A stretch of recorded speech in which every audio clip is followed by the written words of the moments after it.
आमा नातिनुहोस् है, यत्रो समय त पर्खिनुभयो, अब थोरै धैर्य राख्नुहोस् है। म नातिएको होइन, बस हाम्रो समय अलि सुस्त चलिरहेको छ। जति तपाईँलाई मेरो भोलिको चिन्ता छ, त्योभन्दा कयौँ गुणा ज्यादा मलाई तपाईँको आजको चिन्ता छ।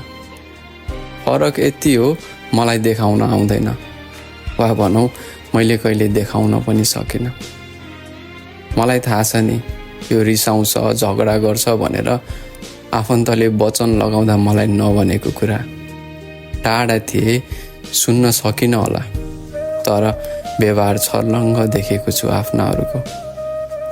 आमा, मलाई थाहा छ तपाईँले धेरै दुःख गर्नुभएको छ, पीडा सहनु भएको छ जिन्दगीमा। समय आओस् न मात्र, पुरानो कपडालाई जस्तै तपाईँको दुःखलाई पनि सर्लक्कै सुखले फेर्न मन छ। समय आओस् न मात्र, पुरानो कपडालाई जस्तै तपाईँको दुःखलाई पनि सर्लक्कै सुखले फेर्न मन छ। शत्रुको नजर पनि नपर्ने गरी हाम्रो जिन्दगीलाई ठुलो पर्खालले घेर्न मन छ। सधैँ दुःख लुकाई बाँच्ने गरेकी मेरी आमालाई एकपल्ट